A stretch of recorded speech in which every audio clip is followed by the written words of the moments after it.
Valeu, galera. Boa tarde. Tem algum corintiano aí? Beleza. Não estou sozinho, então. Parabéns, Instituto Parar.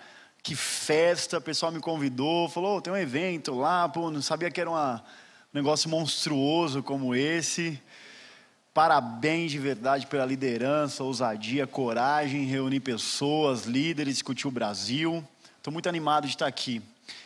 A primeira lição que eu aprendi na minha vida veio logo que eu nasci, porque depois que você nasce, alguém precisa te levar para morar em algum lugar, e meus pais, por não terem outra opção na vida, me tiraram de dentro do hospital e me levaram para morar dentro de um barraco, numa favela em Guarulhos, São Paulo. Eu vivia num barraco que não tinha chão de cimento, era um chão batido de terra. Meu pai e minha mãe não tinham grana para me comprar um berço, e me colocaram para dormir dentro de uma banheira azul nos meus 9 primeiros meses de vida. E tem uma frase que diz assim: olha, cuidado, hein? Quando você acha que está muito ruim, cuidado porque pode ficar pior. E no meu caso ainda foi possível ficar pior, porque meu pai colocou na cabeça que queria se tornar um executivo, que nem vocês, mas meu pai acabou não se tornando um executivo de uma empresa regulamentada, como as empresas que vocês representam. Meu pai se tornou um executivo de uma quadrilha que roubava bancos e cargas. Tomara que meu pai não tenha roubado a carga de ninguém aqui. Não tem ninguém de logística aqui não, né? Casa caiu. Desculpem. Meu pai foi preso. E eu cresci tendo que visitar o meu pai dentro de um presídio e ver a minha mãe sendo revistada nua na minha frente durante as revistas policiais. E aquilo me machucava muito. Então, quando você juntava a fome, a pobreza extrema, meu pai dentro de um presídio e minha mãe sendo revistada nua na minha frente, tudo isso junto tinha um fator e uma força emocional de tentar me provar que eu não podia. Tinha a força de me dizer que o segundo andar para mim era impossível, que existiam algumas salas das quais eu não poderia entrar. Então, entenda que existia uma crise muito grande, uma crise externa, que era a crise econômica, social, a crise da violência, mas existia uma crise muito maior, que era a crise que ninguém conseguia ver, mas era a crise que eu sentia. Tinha a crise de fora, mas tinha a crise de dentro. E essa foi uma lição muito valiosa que eu aprendi, que todas as vezes que a gente enfrenta uma crise muito grande fora, existe uma crise ainda maior dentro, que é a crise que o conselho não vê, os acionistas não sentem, que a mulher não sabe, o marido dorme do lado, mas não consegue detectar, que é uma crise sua, que é uma crise da alma, que é uma crise de falta de confiança, é uma crise de falta de fé no futuro, que o amanhã vai ser melhor do que o hoje.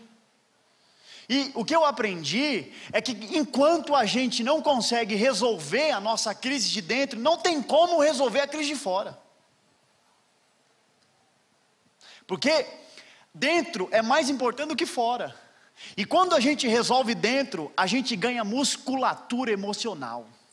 A gente ganha ferramentas para conseguir lidar com qualquer crise, com qualquer adversidade, com qualquer estatística negativa. Edu, como foi que você salvou, que você conseguiu equacionar a sua crise de dentro? Como foi que você deu conta disso? Eu tive uma grande inspiração na minha vida. Minha preta, minha rainha, minha mãe, e o nome dela é Maria Gorete de Brito Lira, uma diarista que estudou até a 6ª série, mas uma líder potente, extraordinária.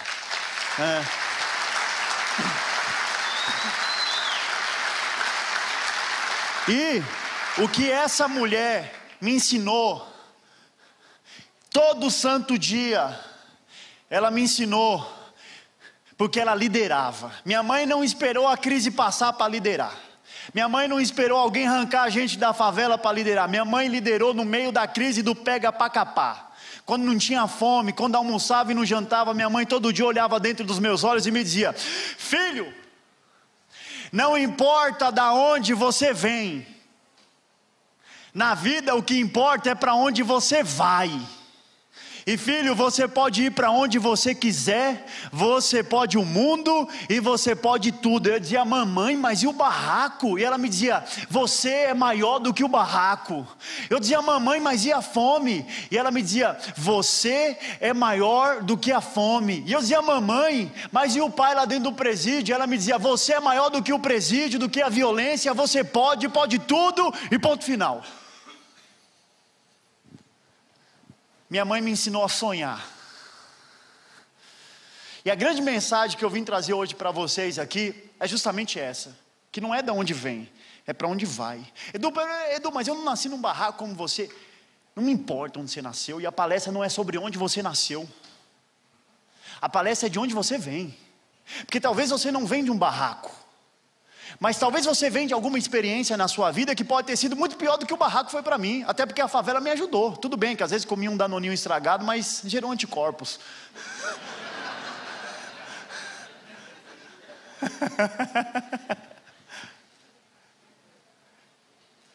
E esse barraco, o lugar de onde você vem, às vezes tenta te dizer que o lugar para onde você vai é muito ruim. Então às vezes o cara vem de um divórcio, ou vem de uma meta que não foi batida, ou vem de uma experiência negativa, e se isso não for canalizado direito, solucionado, equacionado, o cara acha que o amanhã vai ser péssimo. Ele acha que o amanhã vai ser ainda pior. E aqui eu quero dar, humildemente, uma lição de liderança. O que é liderança? Liderança é o futuro. Liderança é quando a gente tem a coragem de olhar para frente. E o que não é liderança? O que não é liderança é olhar para trás, é olhar para o passado. Vou dar um exemplo do que não é liderança. É a gente olhar para o mês retrasado e ficar se perguntando, por que nós não batemos aquela meta? Por conta de cicrano, por conta de fulano. Isso não é liderança. Liderança não é sobre a meta que nós não batemos. Liderança é sobre as próximas metas que nós vamos bater. Liderança não é sobre aquele dia que nós não brilhamos. Liderança é o que nós vamos fazer para brilhar nos próximos 5 minutos.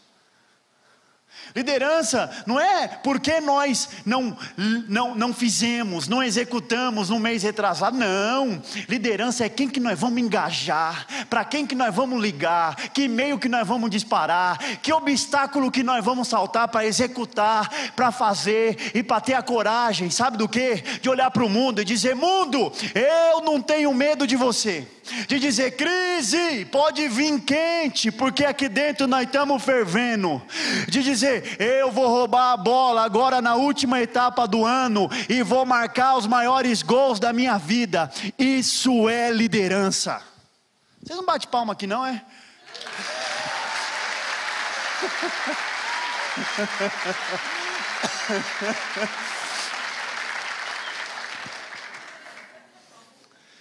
Minha mãe me ensinou isso.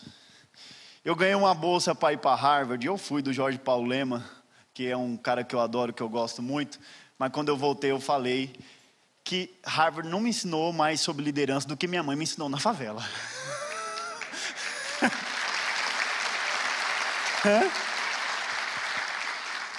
Edu, qual que é o resultado prático disso? Eu fui para a faculdade, estudei, depois escrevi um livro chamado Jovens Falcões. Depois transformei esse livro na minha ONG, chamada Gerando Falcões, minha não da sociedade. E por conta desse trabalho, que nós focamos em educação através da cultura, esporte, qualificação profissional, geração de renda, inclusive aqui, um dos maiores apoiadores, um grande patrocinador, um amigo que é o Josmar, que é CEO da NIT, uma grande empresa de BI, um amigo, parceiro, faz assim, Jos, para todo mundo te conhecer aí, um brother, um dos caras mais extraordinários que eu conheço. Um irmão. E tudo que minha mãe me disse na favela se tornou realidade. Eu fui eleito pelo Fórum Econômico Mundial, um dos 15 jovens brasileiros que podem mudar o mundo, fazendo parte do Global Shapers. Depois saí na lista da revista Forbes, não entre os caras mais ricos, mas entre os jovens mais influentes do país, com menos de 30 anos. Depois fui eleito jovem empreendedor do ano pelo LEAD, paulistano nota 10 pela Veja, um dos rebeldes com causa pela Grife Reserva. Depois fui eleito jovem brasileiro em 2015, depois carreguei a tocha olímpica. Por que eu estou falando isso? Para dizer que pau que nasce torto não está sentenciado a morrer torto.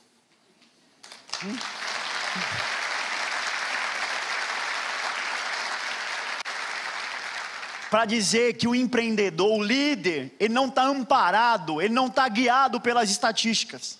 Que a ONU diz, se você nascer afrodescendente, pobre, numa favela, sua expectativa de vida é até os 25 anos. Esse ano eu faço 30 e ainda casei com uma mulher maravilhosa.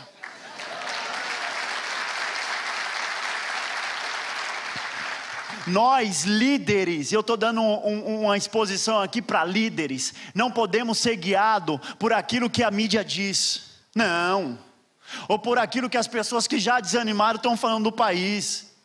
Tem um Boeing lá no aeroporto esperando você para te levar para Miami, para você desertar. Nós não podemos jogar a toalha branca. Esse Brasil é nosso. Quem é presidente, diretor lá da sua empresa não é o Eduardo Cunha, não é nenhum político. O líder lá é você. Então o negócio está na nossa mão. Como diz a minha mãe, tem que ter o culhão roxo para encarar e para dizer quem manda aqui somos nós. E a hora que a gente lidera, a gente conserta o Brasil.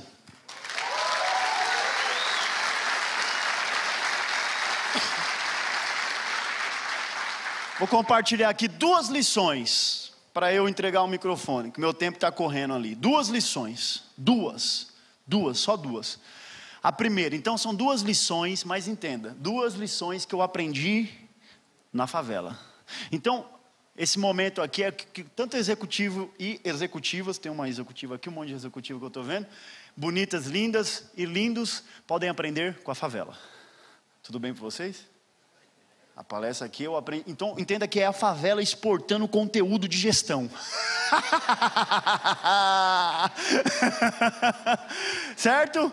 A primeira lição, o Peter Drucker ia ficar admirado, não é?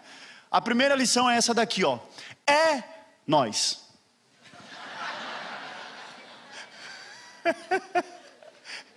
É nós. Edu, mas por que nós? Primeiro, Edu, é errado dizer nós, mas como eu venho da favela, eu tenho licença poética para dizer do jeito que eu quiser, tá? Não é? Qualquer coisa, Josmar tá ali, ele me apoia. O é nós, tem coisas que são óbvias, mas às vezes a gente esquece do óbvio. Esquece. Por que as pessoas andam desanimadas assim? Porque esqueceu do óbvio. Qual que é o óbvio? O óbvio é que nós somos capazes de realizar as coisas. Correto? Isso é o óbvio, nós somos capazes. Gente, quem tem um Cristo Redentor, não sei quantas Copas do Mundo, as poesias de Carlos Drummond de Andrade, o samba que nós temos, a floresta amazônica, tanto empreendedor poderoso e extraordinário que nós temos, pode dar conta de qualquer problema. Não precisa ficar com medinho de nada. O é nós nos faz lembrar que se não for nós, para todo dia pular da cama, aqui lá em casa eu digo para a Maiara que a gente não levanta da cama, a gente pula, senão o trem passa. Se não for nós, para fazer acontecer, para arregaçar a manga da camisa, para encarar, para construir o resultado, quem é que vai fazer no nosso lugar? Se não for cada um de nós que estamos aqui, para construir, quem é que constrói no nosso lugar? Se não for nós para liderar, quem é que lidera? Nós somos os líderes da vez. A bola está no nosso pé. Veja, minha mãe, gênio, extraordinária. Josmar conhece. Minha mãe, enquanto eu ia crescendo na favela, ela utilizava daquilo para me gerar coisas extraordinárias. Minha mãe dizia assim: filho, está vendo esse barraco, está vendo aquilo ali, está vendo a violência, está vendo o tiro, está vendo não sei o quê. Nunca vieram mudar. Então, se você não transformar isso, ninguém transforma no seu lugar. Você é o transformador. Não é você, filho. Enquanto eu ia crescendo, minha mãe ia despertando em mim o senso de responsabilidade, o senso de pertencimento. Minha mãe ia despertando em mim a coragem de encarar. É quando tem um problema na mesa e um se esconde debaixo da cama, o outro dá dor de barriga e vai para o banheiro, alguém precisa ir nessa mesa e falar: eu vou pegar esse problema aqui, eu vou resolver esse negócio. Olha, entenda algo, eu vou dizer uma coisa que vai doer, mas o Instituto Pará não me cerceou em nada, falou: pode dar para levar, fala o que tem para falar, então eu vou falar. Na vida tem 2 lugares para a gente estar: o lado de cá, que é o lado da vítima, e o lado de cá, que é o lado do protagonista. Olha, que para falar de vitimismo eu tenho autoridade, porque por muito tempo eu fui. Mas o que eu aprendi com vitimismo? É que vitimismo não é condição financeira.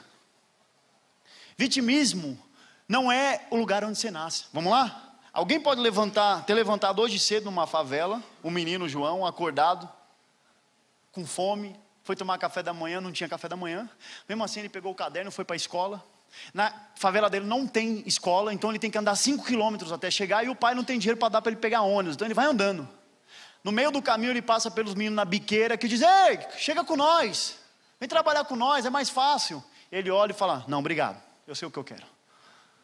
Ele chega na escola e pode sentar na turma do fundão, mas ele senta lá na frente. Ele pode dormir porque está com fome, mas ele fica acordado. Esse cara pode morrer tentando, talvez ele não consiga chegar aqui onde o Edu chegou. Mas tem uma coisa, ele não vai morrer como vítima. Ele vai morrer como protagonista, com a luva de boxe na mão, encarando as estatísticas e dizendo: vem. Esse cara é vítima? Não, me diga, esse cara é vítima? Não, esse cara não é vítima não. A circunstância tentou fazer dele uma vítima, mas ele não aceitou. Ele falou: quem manda aqui sou eu. Agora, por outro lado, pode ter alguém, eu vou dizer, hein, vai doer, mas eu vou ter que dizer. Pode ter alguém que estudou na FGV e se faz de vítima. Que estudou no INSPER e se faz de vítima. Pode ter alguém que está aqui que tem salário, um salário bom, 13º salário, cesta básica, vale transporte, VR, o carro estacionado na garagem, mas o cara se faz de vítima. Tudo é ruim, tudo o cara reclama, ninguém presta, nada é bom. O cara só lamenta. Mas ele se coloca, ele decide ser vítima. O Brasil não precisa de vitimismo mais. O Brasil precisa de gente que tenha a coragem de liderar. O Brasil precisa de gente que não aceite vir para a terra só para fazer peso na terra, mas que queira vir para a terra para transformar, para inspirar, para empurrar as pessoas para frente. É tão poderoso que quem está do lado desse cara e não faz, fica com vergonha, fala: meu, ele está fazendo, olha a vontade que ele tem, eu vou fazer também. O nome disso é protagonismo. O nome disso é sobre bater no peito e dizer: aqui é nós que está. E quando as crises, quando as adversidades, quando o sentimento pequeno de desistir encontra pela frente um líder e uma líder que tem a coragem de bater no peito e dizer: aqui não é um bundão, aqui não é um medroso, aqui não é um covarde, aqui quem está é nós, e nós vamos encarar, nós vamos fazer, nós vamos saltar cada um dos obstáculos. Eu quero dizer uma coisa para vocês: a crise, sabe o que a crise faz? Hashtag partiu Europa, hashtag partiu para qualquer lugar, mas no nosso caminho, na nossa casa, ela não fica.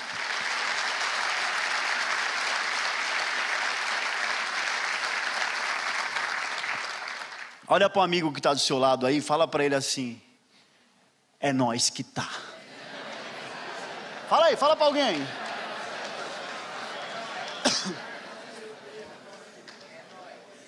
Fala para o que está atrás também, para memorizar. Fala aí, cara, aqui é nós, cara, vamos embora, é nós.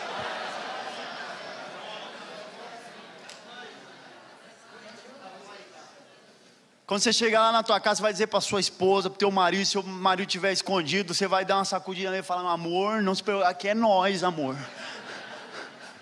Dá até uma namorada à noite, entendeu? Chama ele e fala: é nós, é o nosso casal, vamos embora, é nós. Estou ajudando os maridão aí. Última lição. Meu tempo está acabando, falta 10 minutos. Última lição para me encerrar. Tá bom? Se você quiser me ouvir mais, você vai ter que me levar para dar palestra na sua empresa. Última lição. É a mais poderosa. Atenção. Todo mundo atento? Essa aqui vale ouro, hein? Mas vai do jeito que está para o Instituto Pará, que já está bom. Atenção. Tamo junto.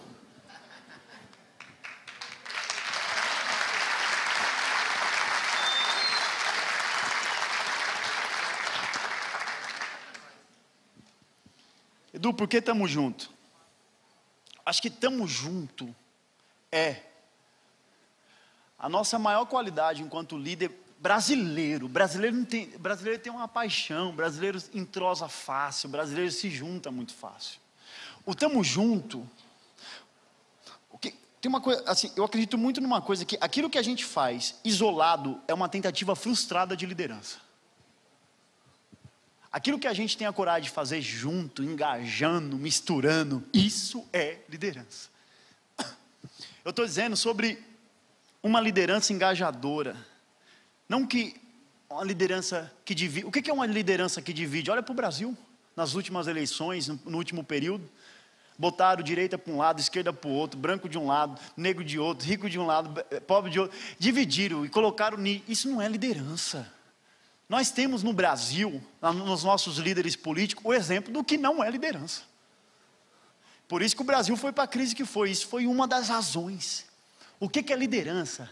Liderança é o branco trabalhando com o negro, o rico com o pobre, o cara de direita com esquerda, o cara que come filé mignon com o cara que come arrumadinho, baião de dois, o cara que ouve, sei lá, Tom Jobim, Caetano Veloso, com um menino que ouve Emicida, Criolo, o cara que lê as poesias de Carlos Drummond de Andrade, com outro que lê as poesias do Sérgio Vaz, que compõe lá no Capão Redondo. É sobre ter a coragem de misturar. Lá no Gerando Falcões, eu digo sempre para as pessoas, eu não quero que o pastor vire gay, nem que o gay vire pastor, nem que o direita vire esquerda, nem que de esquerda vire direita. Mas eu quero que as nossas diferenças não façam a gente brigar, mas que as nossas diferenças nos complemente e façam a gente ser mais poderoso, extraordinário, inspirador.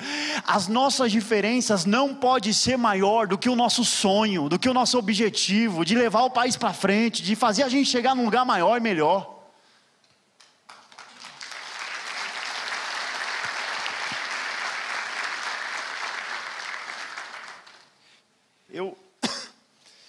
Eu gosto muito, inclusive, eu não vou falar muito sobre isso aqui, mas a mistura, eu acho que é a grande riqueza do Brasil. E a gente não pode aceitar construir empresas que tenham pessoas só de um jeito. A gente tem que puxar a favela, tem que puxar a periferia para dentro das nossas empresas. E para construir diversidade e celebrar o diferente. E eu quero encerrar agora dizendo que a história do Tamo Junto é muito poderosa. Eu me lembro que no frio, lá em casa, minha mãe deixava eu dormir. No calor, minha mãe deixava eu dormir sozinho, lá no barraco. No frio, minha mãe dizia, filho, vem dormir com a mãe. E eu já crescidinho, né, hominho, eu falava, mamãe, mas vai pegar mal para mim. Na escola, o que os meninos vão achar? Minha mãe me dizia assim, filho, no calor você dorme sozinho. Mas no frio, a gente tem que juntar, senão a gente morre.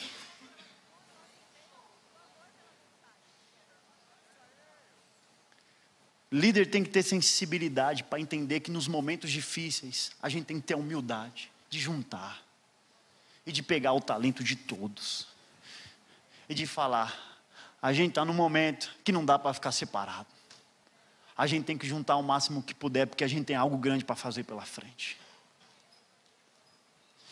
Essa mesma dona Maria Goretti, uma vez eu estava, minha mãe lavando louça na pia do lado dela. Eu olhei, meu pai preso ainda, eu olhei e falei, mamãe, até quando você vai esperar o pai sair da prisão? Vai viver, né? Minha mãe entendeu o que eu estava falando para ela, olhou para mim com a cara feia assim, falou, menino, o que você está falando? Você respeita seu pai é um bandido, mas respeita ele. E eu não conheci seu pai bandido, conheci seu pai um cidadão. E a mãe está junto com o seu pai, e a mãe vai salvar o seu pai, e a mãe vai fazer de você grande nesse país.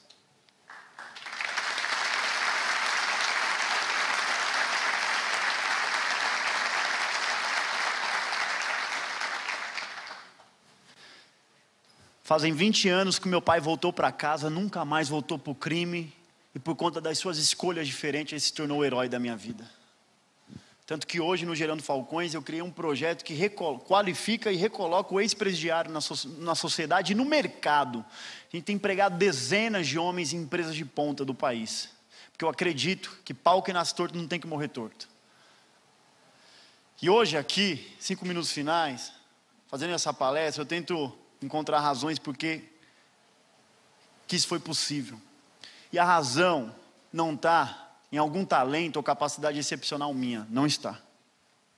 A razão da minha família ter virado o jogo, a razão de hoje o Gerando Falcões ser uma organização que emprega mais de 40 pessoas, que forma jovens, que coloca no mercado de trabalho, que é auditado pela KPMG, que tem vários parceiros no Brasil, transformando favelas.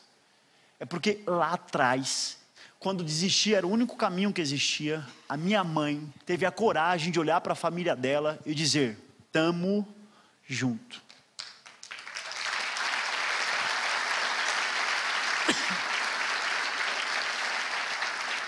E eu quero deixar uma mensagem final aqui para todos vocês que estão aqui. Uma mensagem carinhosa, com muito respeito, mas uma mensagem verdadeira. Quando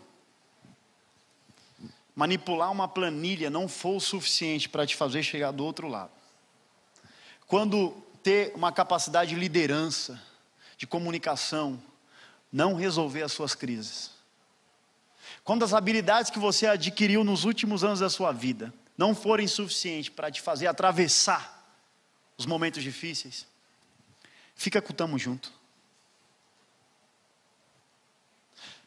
Tenha coragem de olhar para as pessoas que te seguem e falar para elas: tamo junto.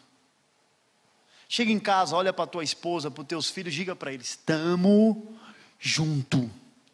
Para a empresa que você representa aqui hoje, tenha coragem de dizer para essa empresa: tamo junto. Eu queria dizer uma coisa maior ainda: tenha coragem de dizer, olhar para os seus sonhos e dizer para eles: tamo junto.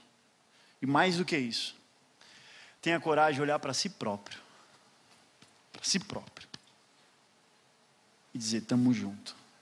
Um dia eu li uma frase que dizia assim: pode o mundo inteiro desistir de você, mas se você não desistir de si próprio, você sai do chão. E eu queria dizer outra coisa: se mesmo os seus amigos duvidarem dos seus sonhos, troque de amigos, mas não troque de sonhos.